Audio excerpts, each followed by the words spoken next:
Olá, eu sou a Lúcia Almeida e estou chegando com o Vida em Sintonia. Olha só, a partir de hoje, todas as semanas, nós estaremos aqui com este programa, um programa de entrevistas que tem como objetivo levar até você conteúdos relevantes com profissionais de altíssima qualidade, de altíssimo nível, para contribuir aí com o seu dia, com a sua vida, com a sua história. O Vida em Sintonia é um programa que já esteve aqui pela Evangelizar por quase 15 anos e hoje nós estamos reestreando. Então hoje é a estreia do Vida em Sintonia, que chega neste novo formato de podcast e rádio também. E é claro que para hoje não poderia ser diferente, nós estaríamos aqui com uma pessoa muito especial, um convidado muito especial para abrir esta nova temporada de programa. Quem é ele? Antônio Medeiros. É uma pessoa muito especial na minha vida, particularmente, meu mentor, meu parceiro de negócio, um amigo querido que chegou há pouquíssimo tempo em Curitiba, mas vive no mundo, né, Medeiros? É isso Olha aí. só, bem-vindo, é uma honra ter você com a gente neste primeiro programa Vida em Sintonia. Bom, Lúcia, quero primeiro te agradecer pelo carinho, pela confiança. Quero dar um oi para o nosso telespectador aqui da rádio, para o nosso ouvinte da rádio, para quem está nos assistindo no YouTube ou qualquer outra plataforma.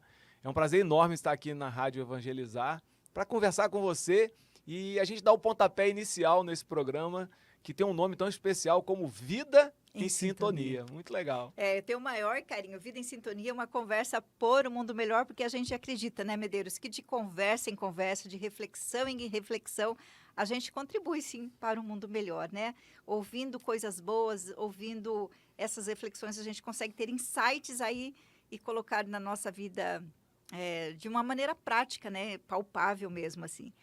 Muito bem, olha só, o resultado que você não tem vem do preço que você não paga.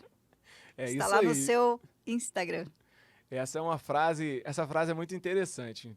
Por mais que ela seja uma frase muito séria, né, digamos assim, essa frase quem falou para mim foi meu filho de 15 anos. Olha, Um dia eu estava fazendo alguma coisa e aí relutei em fazer, eu não me lembro qual era a atividade. Eu sei que eu fiquei naquela dúvida, faço ou não faço, faço ou não faço. Aí meu filho de 15 anos virou para mim e falou assim, pai, o resultado que você não tem vem do preço que você não paga.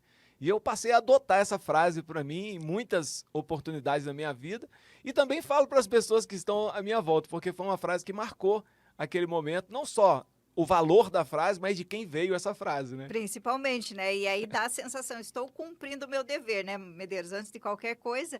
E é uma frase que traz uma provocação importante, né? Porque faz com que a gente saia ali da zona de conforto. Eu tenho que pagar um preço para ter o resultado que eu almejo. Exatamente. Tudo, eu costumo sempre dizer, Lúcia, que tudo que vale a pena dá trabalho. Nada é fácil, tudo é difícil. E talvez você vai dizer assim, Medeiros, prova para mim que tudo é difícil. Eu vou dizer para você, tudo que vale a pena é difícil. Por exemplo, ter filhos. Tem coisa melhor do que você ter filhos?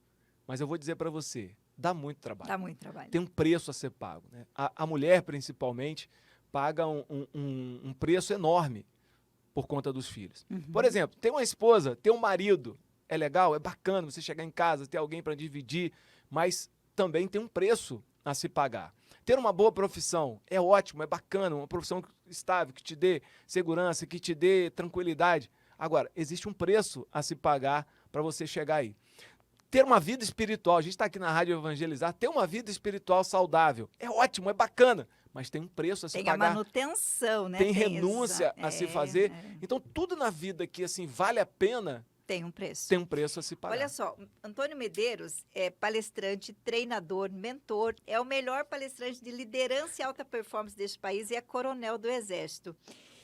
E aí, Medeiros, eu fico pensando em resultados, né? Você fala muito sobre resultados, sobre alta performance de um modo geral para que a gente atinja esses resultados. Você já falou uma coisa que é bem importante, que é pagar o preço, né? A minha ação, eu fazer com que as coisas aconteçam de fato. O primeiro passo para a pessoa ter resultados, saindo dessa zona de conforto, pagando este preço. O que mais? Bom, eu costumo sempre dizer o seguinte: tudo na vida, Lúcia, gira em torno de metas e objetivos, planejamentos que você precisa ter. E isso não é porque estou falando com o coronel, isso é para todo mundo. É para todo mundo, tá? Eu não nasci coronel, né? Então, eu nasci numa cidade chamada Bom Jesus do Itabapoana, no interior do Rio de Janeiro, uma cidade aproximadamente aí de 30 mil habitantes. Meu pai era motorista de caminhão, ele tombou o caminhão, a gente por uma época foi morar numa garagem e a minha mãe trabalhava do que tivesse. Minha mãe já trabalhou de doméstica, minha mãe já trabalhou vendendo coisas na rua, como sacoleira, minha mãe já trabalhou como lavadeira. E na última fase, vamos colocar assim, a gente morando ali, dividindo uma garagem, ela começou a lavar roupa para fora. Uhum. E uma das coisas que me marcou é que, mesmo ela lavando roupa para fora, ela me matriculou num colégio particular, que na época era praticamente impossível ela pagar aquela mensalidade. Mas ela, dentro da simplicidade dela, ela fez um planejamento. Olha e ela conseguiu me matricular na escola e com 3, 4 meses ela não conseguiu mais pagar aquela escola. E aí eu tinha notas muito boas, eu tinha tirado acima de 9 em todas as provas de física, matemática. E aí os donos da escola, quando ela foi me tirar, não deixou que ela me tirasse da escola. Mas até chegar nesse momento, ela recebeu muita crítica. E as pessoas falavam, nossa, pobre metida besta, como é que coloca o filho na escola dos ricos e tendo dificuldade, não tem onde morar, come ovo, tomate e arroz picadinho, as crianças não têm, né, assim, as coisas, vamos botar, básicas. As básicas tinham, mas assim, não tinha Entendi. muito mais do que o básico, Entendi. né? E muitas vezes criticaram ela. E eu me lembro que quando ela me matriculou nessa escola, eu pensei assim, eu não tenho outra oportunidade. Essa é a oportunidade que eu tenho para honrar os meus pais, né, minha mãe e meu pai, pelo esforço que eles tinham. E aquela ali a partir daquele momento que ele passou a ser a minha meta, o meu objetivo. Isso eu devia ter 15, 16 anos. No final do 3º ano do 2º grau, para encurtar a história, daquela escola, ou de uma rede de escolas do interior do Rio de Janeiro, eu fui um dos únicos que foi aprovado numa universidade federal. E eu fui aprovado na Academia Militar das Agulhas Negras, foi quando eu entrei para o Exército e fui estudar na AMAN. Então, desde aquela época, para mim, além de pagar o preço, eu trago sempre comigo que eu preciso saber onde eu estou e para onde eu vou. Legal. Se eu não sei onde eu estou e eu não sei para onde eu vou, existe uma grande probabilidade da gente ficar perdido ao longo do caminho. Se perder. E pagar um preço maior do que o que eu preciso. Porque pagar o preço já é complicado. Agora, você pagar um preço maior do que o que você precisa é mais complicado ainda. Desnecessário, né? Medeiros, e isso serve para todo mundo. Para quem atua dentro de uma empresa, para quem está atuando em casa, para quem tem um negócio, é para todo mundo. Bom, se serviu para o filho da lavadeira, acho que serve para todo mundo, né? Então, se você é empresário, você precisa saber onde você está, aonde quer chegar, chegando final desse ano e para onde você quer ir no próximo ano. Se você é um profissional liberal, você precisa saber quantos eu atendi esse ano e qual vai ser a minha meta para o ano que vem. Eu costumo sempre dizer que as pessoas, elas acham, elas fazem os seus planejamentos muitas vezes da cabeça e elas esquecem que já viveram um período. Por exemplo, as pessoas fazem meta para 2024 sem lembrar de 2023. Muitas pessoas fizeram metas para 2023 sem lembrar do que passou em 2022. E aí a gente já pode entrar num assunto que eu acho que é muito pertinente com o seu tema e com o momento que a gente está vivendo, de começo de ano, que é muitas pessoas viveram a tal da síndrome de final de ano, né? Eu não gosto muito desse nome, mas acaba que a gente percebe esses olhares tristes, essas melancolias, essas pessoas meio que querendo que o ano passe num piscar de olhos, assim, não querem comemorar, dá uma tristeza, né? Porque não viveram devidamente o ano, muitas vezes, claro, cada pessoa tem a sua questão, mas de uma maneira geral colocaram metas talvez que não deram conta de cumprir, colocaram dessa forma só na cabeça e não fizeram de fato um planejamento, é mais ou menos isso? Tem uma pesquisa do Instituto Gallup, olha que negócio interessante, né? Existe uma pesquisa do Instituto Gallup que diz o seguinte, que 92% das pessoas no Brasil que traçam metas e objetivos no início do ano não conseguem cumprir ao final do ano. Capaz. Ou seja, 92%? 92%. Na época da pandemia, isso passou para 97%. Ou seja, é um estudo de um instituto americano que diz que 92% das pessoas não conseguem Cumprir a cumprir meta. aquilo que elas colocaram no papel. Aí tem dois problemas fundamentais. Primeiro, ou a pessoa não se respeita ou ela não se conhece. Porque se ela se conhece e ela fez uma meta que era factível, ela não se respeita. Porque ela não cumpre um compromisso com a pessoa mais importante Que é ela mesma. depois de Deus, que é ela mesma. Ou então ela não se conhece. Por quê? Porque ela traçou uma meta, um objetivo, que ela não conseguia ou não conseguiria alcançar. Isso faz as pessoas ficarem frustradas. Por isso, Terem essa sensação da tal do síndrome de final de ano. isso. Por isso que eu disse para você, por exemplo, quando eu chego no final de um período, eu vejo assim, quantas palestras eu dei em 2022? Eu dei X palestras, então quantas eu consigo dar em 2023? Aí você fala assim, não, eu quero dar o dobro. Eu não vou conseguir, porque o ano não vai ter o dobro de dias. Legal. O ano não vai ter o dobro. Eu não vou conseguir ter o dobro Tem do que ser final de palpável esse semana. negócio. Exatamente. Entendi. Então, talvez a minha métrica não seja dar o dobro da palestra. Talvez seja subir o meu preço para 20% e manter o número de palestras. Talvez eu tenha dado poucas palestras em 2022 e eu possa até conseguir dobrar o número de palestras. Entendi. Então, por isso que eu estou querendo dizer que, assim, quando a gente trata de metas e objetivos, o passado fala muito mais para nós do que o futuro.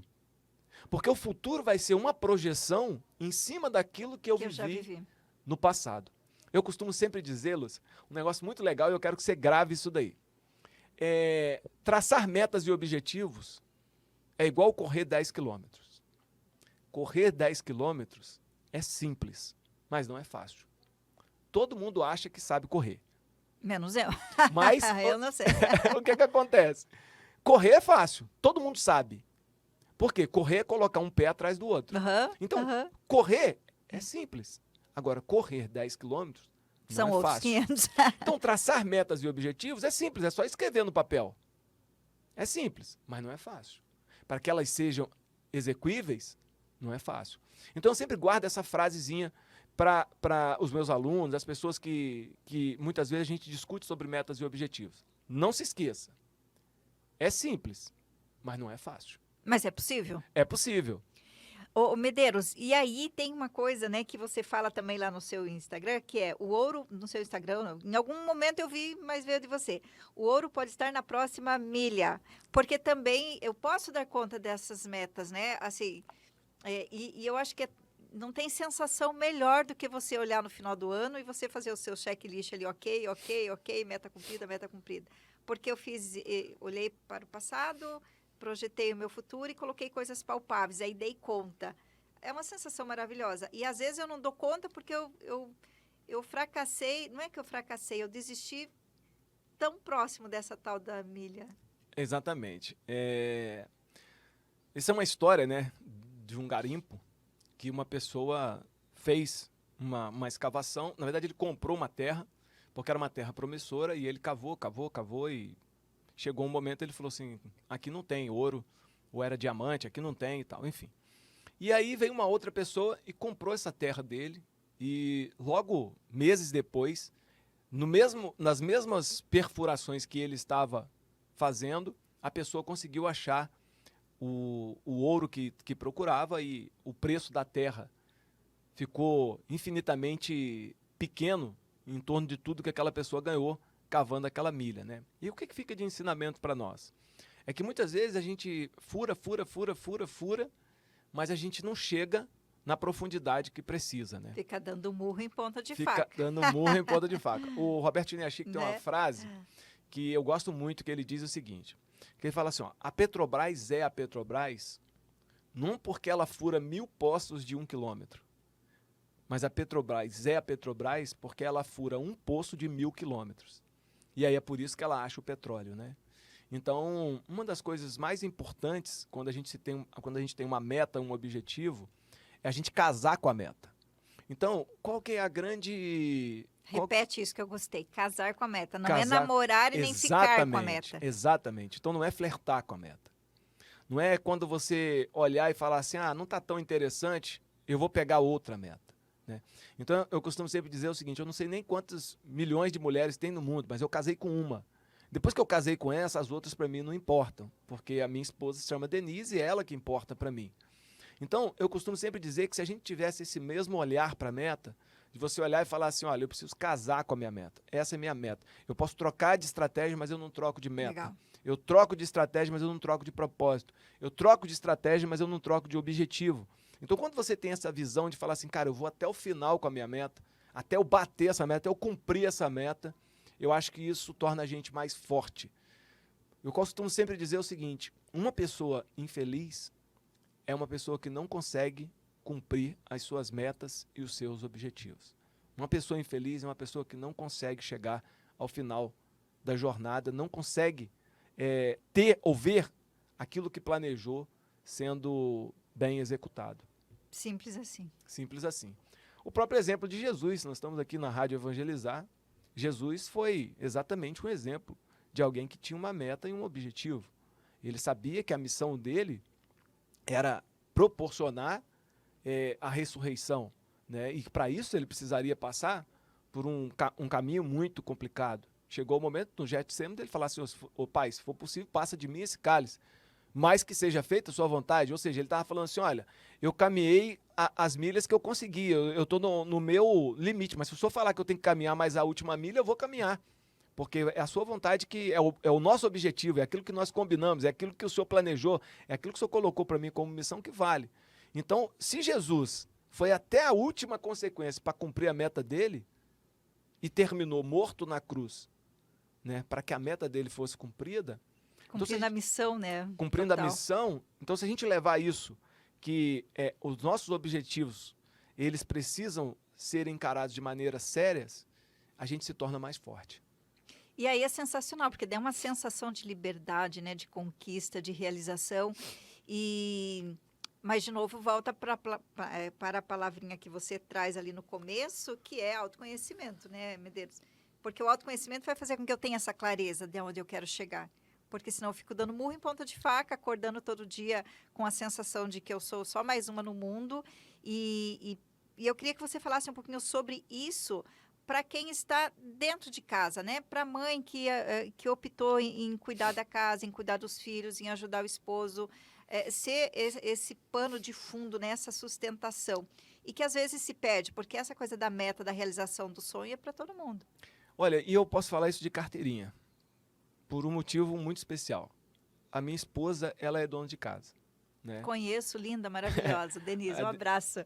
A Denise, ela é dona de casa, ela abriu mão, vamos botar assim, da carreira, para quando ela engravidou, a Denise trabalhava, e quando ela engravidou, ela sentiu vontade, sentiu por missão, cuidar da família, cuidar da casa. Graças a Deus, assim, eu tinha um bom emprego na época, e a gente conversou e ela chegou nesse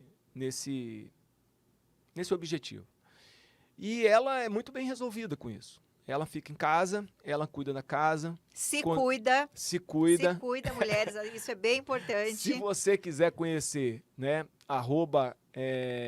@Denise Medeiros Oficial ou Casinha da Dezinha, tá? Você pode procurar no Instagram que você vai perceber o que eu estou falando. Então, hoje ela não só cuida da casa, como ela dá dicas de como você arrumar a casa. Olha que legal. De como você cozinhar, de como você cuidar dos filhos, de como você economizar lavando roupa. Então, assim, o Instagram dela hoje é voltado para o que ela faz dentro de casa. Olha que legal. Muitas... Não é um peso, né, Medeiros? Não. Porque cuidar de casa, ser dona de casa tem que ser leve, tem que ser prazeroso e eu tenho que estar com a minha autoestima elevada, porque senão fica chato, fica ruim e eu vou ter essa coisa como um peso. E né? ela criou um grupo chamado Donas de Casa por Amor. Que legal. Ou ela faz parte, ou ela criou, eu não sei. Mas ela faz parte desse grupo Donas de Casa por Amor e ela ajuda muitas mulheres. Então, quando a gente entende o que é a sua meta e o seu objetivo, as coisas ficam mais fáceis, né? Eu vejo, às vezes, aquela dicotomia entre a mulher dentro de casa, a mulher fora de casa. Existe uma guerra muito forte quando eu acho que a mulher não consegue perceber qual é o objetivo dela. Uhum. Porque se o objetivo dela for permanecer em casa, não tem problema nenhum. Tá tudo certo. Tá tudo certo. E se o objetivo dela for não estar em casa e trabalhar fora de casa, tá tudo certo também. O que a gente precisa entender é assim, qual é o seu objetivo? A clareza. Qual é a sua missão, né? O que te faz feliz? O que que você ocupa nesse mundo, que espaço você ocupa nesse mundo, que você preenche a sua vida e preenche a vida das pessoas que estão à sua volta. A Denise percebeu que o que preenche a vida dela e preenche a vida das pessoas que estão em volta é ela permanecer em casa. Mas tem muitas outras mulheres que são diferentes. Então, acho que o importante, quando a gente fala de autoconhecimento, quando a gente fala de meta e objetivo, é dizer, cada um tem a sua meta, o seu objetivo, cada um tem a sua missão, cada um tem que se achar dentro desse mundo que a gente vive. Né? Maravilhoso. Medeiros, tem outra palavrinha que você coloca lá também, saber a direção, né? Você traz umas coisas polêmicas, né, Medeiros? De provocação mesmo. Saber a direção não é sinônimo de sucesso. Exatamente. E aí você vai me perguntar assim, Medeiros, por que saber a direção não é sinônimo? Porque você fala, eu preciso saber a direção, ok, mas não é tudo. A de saber a direção não é tudo. Veja só, eu costumo sempre dizer que as pessoas estão muito preocupadas em saber aonde elas vão chegar. Para onde eu tenho que ir, onde eu vou chegar, tá? Só que, veja só, no mapa, olha que negócio interessante, né? Eu vivi 6 anos dentro da Amazônia e eu operei, quando eu digo operei, eu fiz operações com o Exército dentro da selva amazônica, da mata, por mais de 6 anos. E existem locais na Amazônia que o GPS não pega, que as coisas não funcionam, você não tem sinal de nada. O que salva você dentro de uma mata fechada é a bússola e o mapa, tá? Só que tem um problema. Você saber qual é a direção, vamos dizer, você precisa andar na direção 120 graus. Saber a direção não adianta nada se você não souber uma coisa mais importante, que é saber onde você está. Então eu costumo sempre dizer o seguinte, eu quero ser um grande palestrante. Esse é o meu destino, é o meu ângulo 120 que eu tenho que andar. Mas primeiro eu tenho que saber quem sou eu. O que eu tenho de competências, o que eu tenho de gaps, o que eu tenho de capacidades para trabalhar para chegar lá e o que eu tenho de dificuldades que eu preciso reforçar para que eu seja um grande palestrante. Então, preste atenção. Muitas vezes as pessoas ficam muito preocupadas com o destino, com a meta, com o objetivo final. Mas elas não sabem se de onde elas estão torna aquele objetivo factível no tempo que elas querem chegar. Então, quando eu estava perdido na Amazônia, muitas vezes, eu dizia para a minha tropa, eu dizia, pessoal, mais importante do que saber o ângulo de saída é saber onde eu estou. Porque quando eu sei onde eu estou, o ângulo faz sentido.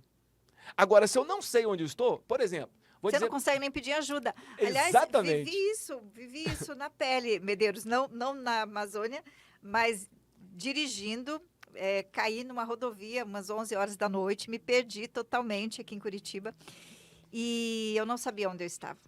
O meu GPS parou de funcionar e eu fiquei ali 40 minutos e eu não sabia pedir ajuda porque eu não sabia falar onde eu estava para pedir ajuda, entendeu? Cara, é exatamente isso. Tipo assim, você sabia para onde ir, você queria ir para casa. Mas você não sabia onde estava, não adiantava você querer ir para casa. Porque, exatamente. Ou seja, não adianta eu saber o destino se eu não sei onde eu estou, se eu não sei quem eu sou, se eu não tenho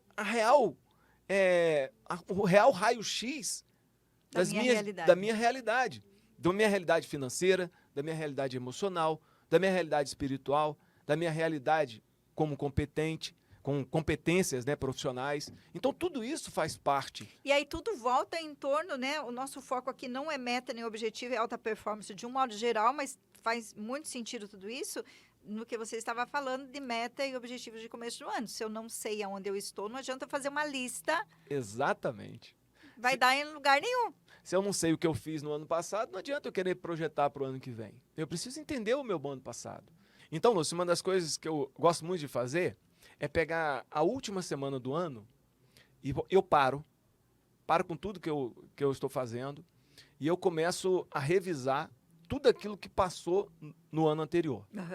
E eu vou anotando o que aconteceu mês a mês. Então, eu tenho uma agenda, se eu pegar aqui, depois eu posso até te mostrar, que eu tenho anotado ali todos os eventos que eu fiz, tudo que aconteceu, as reuniões, eu tenho todas as propostas que foram enviadas e tal. E aí eu pego pro ano que vem e falo, cara, peraí, eu consegui fazer X. Pro ano que vem, como é que eu vou fazer? Não consigo encaixar mais, então dá para fazer assim, dá para fazer assado. E aí eu projeto em cima do que passou o ano seguinte, né? Então, eu acredito que as pessoas para a gente conseguir chegar em 92% de pessoas que não batem a sua meta e o seu objetivo, que não chegam à alta performance, porque a gente já vai falar o que é alta performance. Eu acredito que elas façam isso de uma forma aleatória. Não é uma forma científica, pensada e estruturada. É muito motivacional do momento, né? Eu acho que é muito emocional, muito momento mesmo. Tá todo mundo fazendo, eu preciso fazer uma lista de resolução, não é nem um planejamento. E às vezes a gente acha que isso é só na vida profissional, né? Na vida pessoal é assim também. Então, se você está dentro de casa, por exemplo, você fala assim, cara, ele está falando isso, mas ele está falando que ele dá palestra, que ele faz evento, que ele faz isso, aquilo. Mas você que está dentro de casa, aconteceu com a minha mãe. Minha mãe era uma lavadeira. E ela falou assim, olha, ano que vem eu vou colocar meu filho nessa escola. E ela lavava a roupa de manhã, de tarde e à noite. E ela guardava o dinheirinho para isso. Então, foi um planejamento que ela fez, dentro da simplicidade dela. Aliás, eu acho que é o planejamento mais importante, né? Tem que começar dentro de casa. Né? Então, se você é dona de casa, quanto que você investiu esse ano em alimentação? Tem essa noção? Quanto foi desperdiçado? O que dá para melhorar? Quanto por mês você gasta de leite? Quanto por mês você gasta de óleo? Né? Dá para melhorar? E aí isso vem para outros aspectos também, né? Na minha vida espiritual, o que eu fiz para ter uma vida mais próxima de Deus? Na minha vida pessoal, o que eu fiz para cuidar de mim? O que eu posso fazer mais para eu me sentir melhor dentro de casa, seja homem, seja mulher?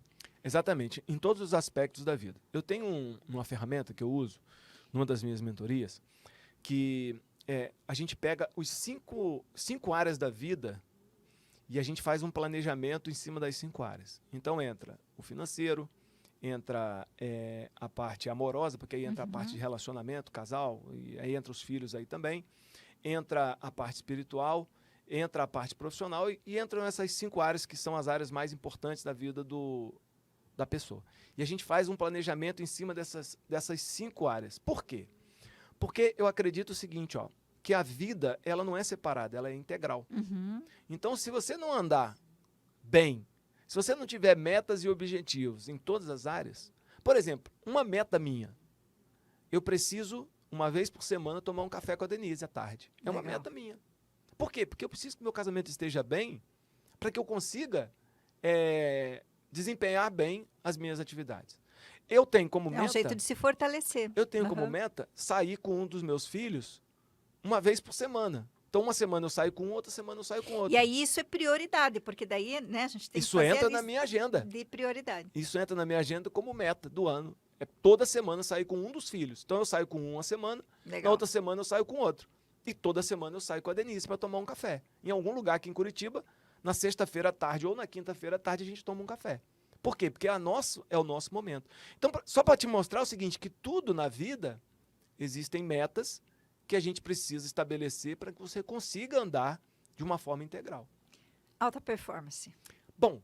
Amo essa palavra, na prática principalmente. Eu costumo dizer que alta performance, as pessoas aliam a alta performance a perfeccionismo. As pessoas acham que alta performance é aquilo que é perfeito. E alta performance não é aquilo que é perfeito. Alta performance, segundo Cortella, é fazer o melhor que você pode nas condições que você tem. Se amanhã você tiver condições melhores e fizer a mesma coisa que você fez ontem, não é alta performance. Mas espera aí, mas ontem era, mas hoje não é. Por quê? Porque as suas condições melhoraram. Então eu costumo sempre dizer que alta performance não tem a ver com perfeição, mas alta performance tem a ver com aperfeiçoamento. Legal. É eu ser melhor amanhã do que eu fui hoje. É eu ser melhor depois da manhã do que eu serei amanhã. Inclusive nos detalhes, né, Medeiros? Porque eu percebo muito convivo muito com empreendedores, e eu percebo essa falta de alta performance nos detalhes, no dia a dia de quem empreende. Faz de qualquer jeito a entrega, faz de qualquer jeito, sei lá, de um modo geral, assim, eu sinto essa necessidade de a pessoa colocar, de performar de verdade, sabe? Eu costumo sempre dizer, Lúcia, o seguinte, as pessoas perguntam assim para mim, Medeiros, o que é alta performance? Alta performance é competência menos interferência. Vou contar uma história para você. Eu servia no Rio Grande do Sul e eu sinto muito frio. né? Eu tenho, Tá assim, no lugar certo. eu sinto muito frio. E eu servi no Rio Grande do Sul. Então, todas as vezes eu chegava no quartel tipo 6h30, 6 horas, e logo eu ia para frente da companhia, lá a gente chamava de lagartear. E eu ficava no sol ali lagarteando, esperando a turma chegar, pegando um solzinho, e aí começava a chegar. Os soldados começavam a chegar. E eu percebi que tinha um soldado que sempre chegava sem blusa. E aquilo me incomodava demais. E eu dizia, poxa, por que esse soldado chega sem blusa? Um dia eu chamei ele e falei assim, soldado, por que você chega sem blusa? E ele disse assim para mim, capitão, o soldado é superior ao tempo. Tá bom. No outro dia ele chegou sem blusa de novo. Falei, soldado, você está chegando sem blusa? Ele falou, capitão, já disse pro senhor que o soldado é superior ao tempo. Chamei o sargento. Falei assim, camarada, faz um favor para mim. Descobre por que o soldado fulano de tal chega sem blusa. Bom, uma semana depois, ele voltou. Falou assim, capitão, o soldado chega sem blusa porque o soldado, ele é filho de uma prostituta. E a mãe não sabe quem é o pai. E ela foi assassinada quando ele tinha 10 anos dentro do prostíbulo. E esse soldado vive num orfanato e ele não tem familiar. Uau. E ele era um cara muito grande, muito forte. E o sargento disse, e o orfanato não recebe roupa para adulto, só recebe roupa para criança. Então ele tem dificuldade de se vestir. Caramba. Aí a gente reunia a companhia, falei, pessoal, ó, estamos vivendo isso, isso e isso. Vamos fazer uma campanha do agasalho. Liguei para Denise. Falei, Denise, quebra um galho para mim. Vai na rua, compra uma blusa assim, assim, assado.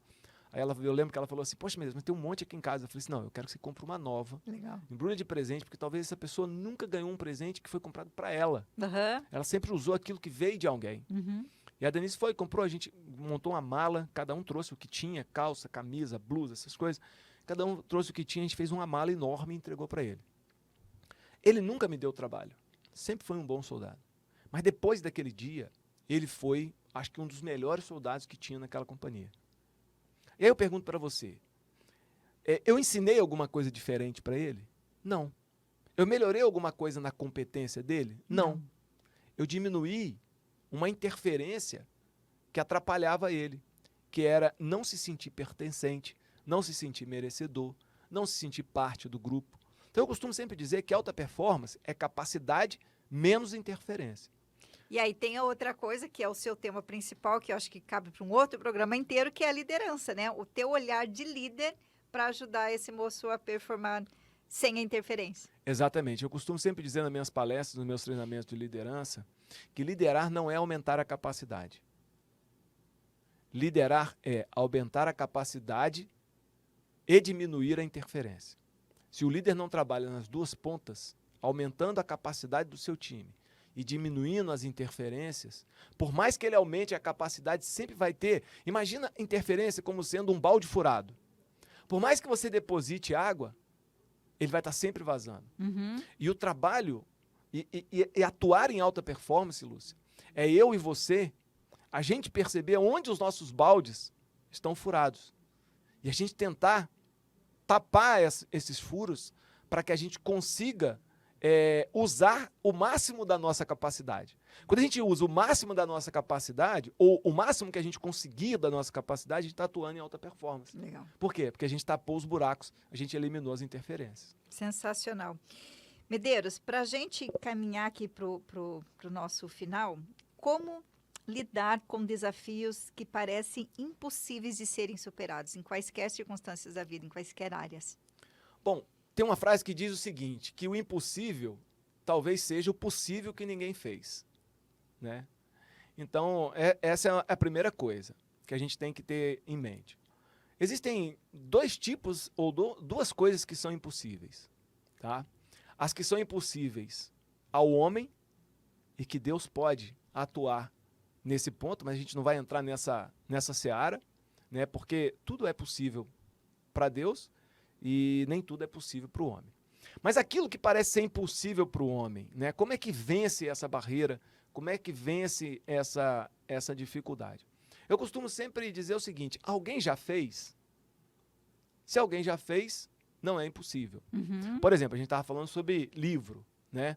Então, há uns 3 anos, eu venho com uma meta, que é escrever um livro, e isso não tem sido uma coisa que eu tenho conseguido cumprir. Eu bato 99% das minhas metas, mas falta bater livro. a meta do livro. O livro. Aí eu falo, pô, parece impossível, mas alguém já escreveu um livro? Quantas pessoas já escreveram? Então não é impossível, né? Então, essa é a primeira coisa. Aí eu falo, cara, o que está faltando é eu pagar o preço, né? Então não é que é impossível, é que eu ainda não paguei esse preço. Existem outras coisas que se tornam impossíveis, porque às vezes a gente não tem as capacidades e competências que a gente precisa para desempenhar aquilo. E aí, ela não é que ela é impossível, ela é impossível no prazo que eu quero. Tá? Com aquela formação que eu tenho. Com talvez. aquela formação que eu tenho. Então, o que eu preciso fazer é ter a consciência do seguinte, hoje é impossível, mas quanto tempo eu preciso para que ela seja possível? Tá? Não é o caso do livro. O livro hoje ele é possível. Eu que não estou pagando o preço. Vamos falar do livro? Porque, olha só, mas o Medeiros tem um livro, tá, gente? Tem aquele que é um livro inteiro, mas aquele é coautor desse livro. Fala um pouquinho dele. Você brilha quando vive sua verdade. É um tema que o Medeiros fala muito sobre verdade, sobre autenticidade, né, Medeiros, também? E é isso mesmo. Então, assim, Lúcia, vamos falar do livro só para eu fechar. Então, eu acho assim que a palavra impossível depende do contexto. Às vezes ela é impossível naquele momento, mas ela vai ser possível num médio prazo. Então, Se ela for autêntica, verdadeira, se for certeza absoluta, né? Como diz nosso mestre Gênia Chique, é possível. Agora, quanto ao livro, foi um convite especial que eu recebi da editora Gente para participar de um grupo que estava se formando para falar sobre você brilha quando vive a sua verdade. E uma das coisas que eu gostei muito é que quem organizou o livro foi o Edu Chiniachik. Maravilhoso. O Edu é um cara muito amoroso, um cara sensacional e que eu acho que a capa do livro tem muito a ver com a pessoa do Edu, né? Ele é um cara que brilha pela verdade que ele exala, né? E eu falei nesse livro aí sobre você não ficar escondido na sombra. Nesse livro eu falei sobre passos importantes para você vencer a síndrome do impostor. A síndrome de você achar que você não consegue, que você não pode, que você que não é para você aquilo. E você vai procrastinando. E aí eu falo sobre detalhes que você precisa ter ou fazer para que você vença a procrastinação. Para que você não deixe que a procrastinação tome conta da sua vida e das suas atitudes e das suas ações. Então, um dos temas do livro, que foi o capítulo 17 que eu escrevi, fala exatamente sobre isso. Você brilha quando você não procrastina e você faz o que tem que ser feito. Palavrinha danada essa, né?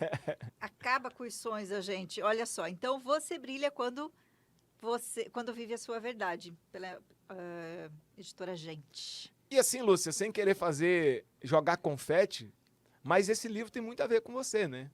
Pouco que eu acompanho aí da sua jornada, e você falando sobre moda, sobre estilo, né? E o seu olho brilha, né? Você reluz quando você está falando sobre isso, que é o que mexe com o seu coração, né? Sim. E eu acho que é muito isso, quando a gente acha aquilo que faz o nosso olho brilhar, aquilo que faz a gente acordar com mais vontade, quando você está vivendo aquilo, está falando daquilo, você brilha, né? Dá sentido, né? Eu faço muito treinamento em empresa e faço treinamento ao ar livre, né? Às vezes em hotel fazenda, em fazendas, e as pessoas falam, Medeiros, é impressionante, você parece menino quando está nos treinamentos. Mas é porque eu amo fazer isso, né? Então, quando eu estou vivendo a minha verdade, a minha missão, aquilo que eu gosto de fazer, você brilha, né? Brilha. E, aliás, você falou em algum momento ali sobre, né, às vezes a pessoa sonha em ser palestrante, mas tem um caminho, ela tem que descobrir isso, tem que descobrir fazer esse processo, descobriu antes, né? Como você falou ali do meu trabalho, eu decidi ser palestrante, fui fazer curso de palestrante, e aí lá, eu me lembro como se fosse hoje, né, naquela imersão onde nós nos conhecemos, e eu descobri que não bastava ser palestrante, eu precisava ter um propósito de vida. E aí é onde fez todo sentido, né? Onde realmente eu tive ali uma virada de chave, porque eu primeiro tenho que saber quem eu sou, aonde eu quero chegar, para daí levar isso para as pessoas. Exatamente. Eu costumo sempre dizer que existe um negócio chamado posicionamento, que a gente estuda nas palestras, né? E posicionamento é um local no mundo que você ocupa. Quando você descobre o local no mundo onde você ocupa e onde você é bênção na vida das pessoas fazendo aquilo que você faz. E é um dever, né, Medeiros? A Ana Beatriz, né, psiquiatra, ela fala muito, quando ela dá dica, ela fala assim, olha, você tem uma colinha sobre como descobrir para que você veio neste mundo. Qual que é o teu talento? Né? Qual que é o teu ponto forte ali? Aí você fortalece isso, se posicione, e aí é o teu jeito de ajudar o mundo. E aí, para fechar, gente, eu quero falar deste livro que se chama Imagem, Sucesso e o Poder das Conexões. Eu nem tinha previsto para falar dele, mas como o Medeiros está aqui, o Medeiros fez o prefácio deste livro. Então, eu falo que se você comprar o livro só para ler o prefácio, já valeu a pena. Porque tem um texto maravilhoso, com muito conhecimento aqui. Medeiros, para a gente fechar, né? Poxa vida, queria aqui ficar conversando com você, porque é sempre uma aula, é sempre um prazer, eu sempre saio muito melhor das nossas conversas. O seu recadinho aí para as pessoas sobre alta performance, né? Sobre aquela pessoa que está lá ainda pensando como que vai ser o ano, será que vai realizar os sonhos? Fala pra gente. Eu ouvi uma frase uma vez, eu não vou lembrar quem foi que falou essa frase. Foi num dos nossos eventos, que o palestrante disse o seguinte: o pouco que você sabe organizado já é muito para quem não sabe nada. Então, a gente estava dando aula de palestra e um dos professores, que não foi eu seria o próximo, e o que veio antes falou isso, né? O pouco que você sabe organizado já é muito para ensinar, já é muito para ensinar alguém que ainda não sabe nada sobre o seu tema, tá? Por exemplo, o pouco que talvez um recém-formado em medicina sabe, já é muito para eu que não sei nada. Para eu que não sei nada. Entendeu? Também. Então, o que eu quero dizer com isso, né? Às vezes, Lúcia, a gente fica olhando para um referencial muito distante. E eu quero dizer para o nosso ouvinte, para o nosso telespectador, para você que está no YouTube, para você que está assistindo a rádio, tá? Aquilo que você tem como competência, aquilo que você tem como característica, aquilo que Deus deu para você como talento, se estiver bem organizado e direcionado, já é o bastante para ajudar muita gente que não sabe fazer aquilo que você sabe. Eu costumo sempre dizer o seguinte, olha, assim como você, eu sou cristão e Deus não é incompetente. Se em 300 milhões de possibilidades, 300 milhões de espermatozoides, você foi o escolhido, Deus não ia escolher um fracassado diante de tantas opções. Se você está aqui me ouvindo hoje, é porque Deus escolheu você para estar aqui. E se Ele escolheu você, é porque você não é um fracasso. Você é um vitorioso. E a própria palavra diz que o Filho dele veio para que você tenha vida e tenha vida em abundância. Deus não ia entregar o Filho dele para alguém que não tinha valor. Você tem muito valor. Basta você organizar o que você sabe e colocar na direção correta e colocar nas mãos de Deus, que você vai ser a pessoa que Deus desejou que você seja. Muito obrigado. Antônio Medeiros, palestrante, treinador, mentor, melhor palestrante de liderança e alta performance deste Brasil, coronel do Exército. Ele foi o nosso primeiro convidado deste Vida em Sintonia, né? Deste programa que a partir de hoje, todas as semanas, vai estar com você. E muito obrigada, Medeiros. Que honra realmente tê-lo aqui com a gente nesse primeiro dia de Vida em Sintonia. Eu que agradeço e sempre que eu estiver em Curitiba, tendo um espaço, a gente vem bater papo. Seus contatos para a gente fechar, para as pessoas que quiserem entrar em contato com você, né, tirarem dúvidas, entenderem melhor os seus temas, te contratarem. Bom, meu Instagram, @Antônio Medeiros Oficial, e meu LinkedIn, Antônio Medeiros Oficial ou Antônio Medeiros Palestrante. E o meu WhatsApp, 61 é o DDD, não é 41, 61 98271 1800. Vou ficando por aqui. Obrigada, Medeiros, mais uma vez. Fique com Deus e eu volto na semana que vem. Eu que agradeço, Lúcia, e até a próxima.